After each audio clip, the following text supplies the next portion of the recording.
Hey everybody, thanks for tuning in to the Panda Props and Costumes channel. I got a comment or a message a while back about, whatever happened to this Army of Two mask. I had shot a video, I guess way back in 2008, just a little bit before Halloween, of the sculpt being finished, and I never had shown a video or a results of what the castings or the final mask looked like. So I thought I would shoot a video of that, and it's a kind of a good opportunity to show off how to do some slush casting or rotocasting as well too. So I dug out the original mold and the original sculpt. I kept the sculpt stored, in a sealed bag and in a box, and it's not done too badly, but it hasn't lasted the test of time. You can see that there's a few cracks here, and I suspect that that might be just sort of a difference in material. So the base and the sort of underneath this was made from plaster, just traditional sort of cheap plaster that I had poured into one of those sort of cheap Halloween masks, like the Jabberwockies wear, sort of like a pantomime mask. And it just so happened that that mask was almost the same size as my face, so I thought it was a good basis to start with, and then sculpt on top. So I used some Sculpey and laid in all the clay, and then did all my sculpting on top of that. You can see I got some pretty decent detail with just traditional kind of sculpting tools, and so weathered it and did all the detail stuff. And then once that was cured, or baked it and cured, then I used Smooth-On brushable silicone, casting silicone on top, and I built that up fairly thick, about half an inch. And then once that was done, I made a Plasti-Paste mother mold or jacket mold, and it's still pretty good. So I dug this up, and it's a really cool material. You mix two parts together, and it spreads almost like a thick peanut butter kind of consistency. And so I recall separating the two halves, with a piece of plastic or metal or something. There's a little bit of tin foil inside, so I must have used tin foil as a separator too. And then once one side was cured, I did the other side. And then once the whole thing was cured, I drilled a bunch of holes and fired screws in to join the two halves together. And if you look on the other side, there's the silicone. It's still in really, really good shape, still really pliable. I recall I didn't really do that many registration keys on the outside of the silicone, mainly because the mask itself, it's a really, really simple shape. And then with the amount that sort of the chin stuck out, and also there's a ridge that kind of runs across the top of this brow, and then there's a little bit of ridge, and just by the shape itself, it kind of registered itself anyway. So I wasn't that worried about it shifting, so long as it didn't, spread open or flop over or get distorted. It was going to keep its shape. So what I'm going to do is I'm going to try and cast or do a casting of this mask, and I'm going to use Smooth-On 65D, which is just a renamed version of the original Smooth-On Rotocast resin, which was what I used 8 years ago in this mask. And so I'm going to mix up some resin, and I'm going to add a little bit of So Strong black tint to it, so that it's a gray color. And then when you mix it, the resin's going to look black, but when I pour it in and do the slush casting, I'm basically going to rock the mold around with two hands. This is just a bad demonstration, but rock the mold around so that the resin just coats every surface as evenly as possible, and continue to do that before it starts to cure, so that it doesn't pool in one spot and get really, really thick. But what happens is when it starts to cure, it'll start to kick, and the color will change from black to the gray, which is what happens when you add a little bit of the black tint to the 65D. And then what I want to do is pour in the next coat while that first one is not moving anymore, but also not fully cured. I want to do that so that the two coats bond together. If I let the first coat dry completely or cure completely and then pour the next one in, there's a chance that the two might delaminate and separate along the edges. So that's not good. So I'm going to do probably 3 coats in here, and hopefully what you'll see next is a cool time-lapse video of that happening, and at the end, the finished product. Okay, so stay tuned. Thanks for watching. Hey everybody, so here I am. I've just got the mold sitting in the background, and I've prepped 3 cups of resin. So I labeled them obviously 1, 2, 3. Cup number 1 just has a bit more resin in it, mixed resin in it, than number 2 and 3.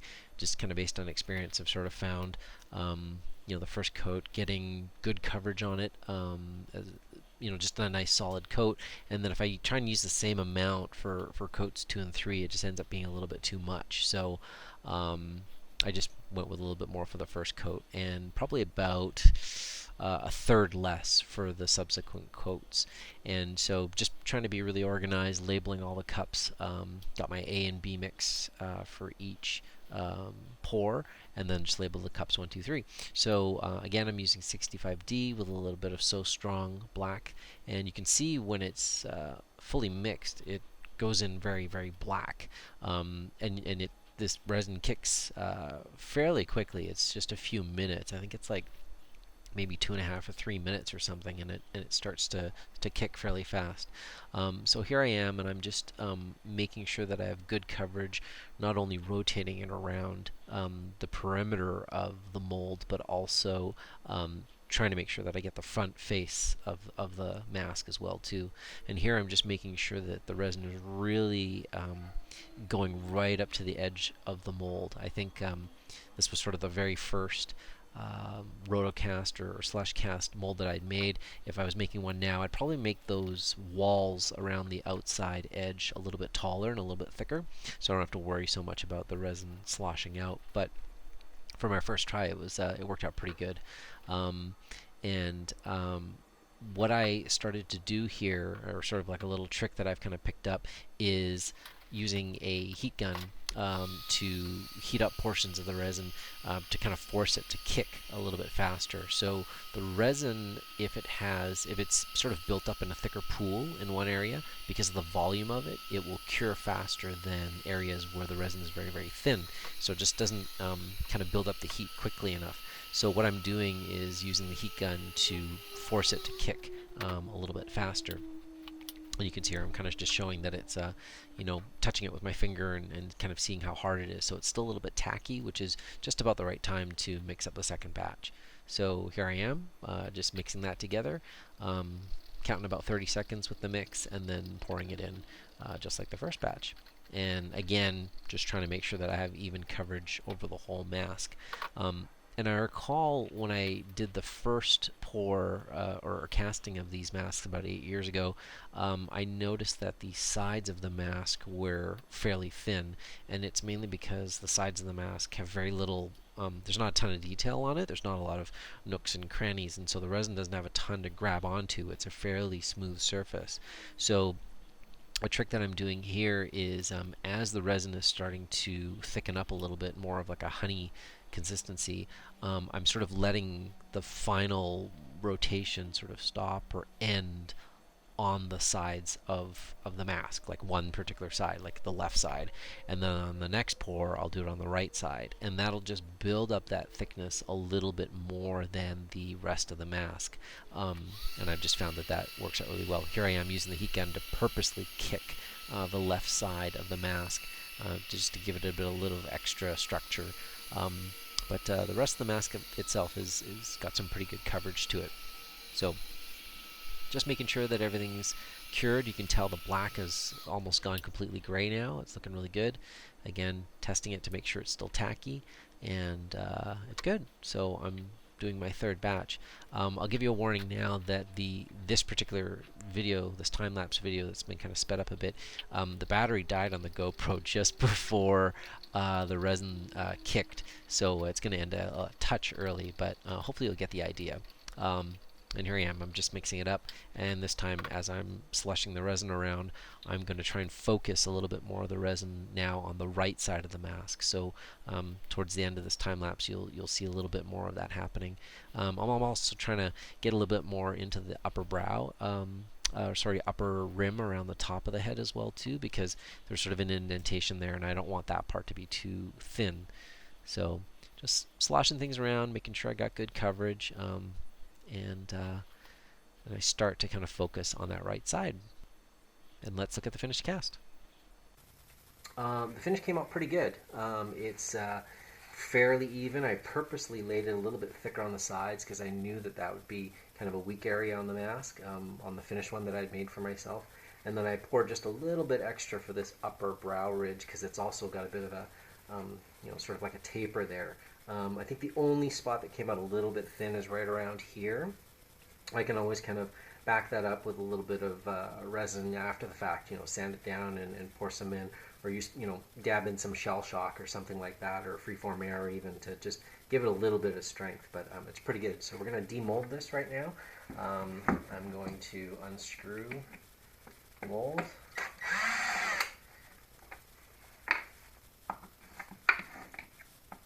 As I mentioned earlier, the mother mold is Smooth-On Plasti-Paste.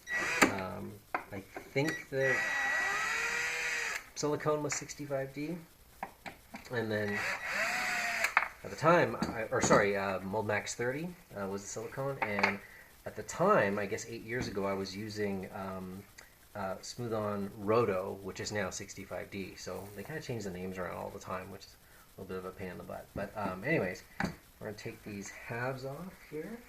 There we go. And then we're going to, there's a slit up the back here. Just going to crack that off.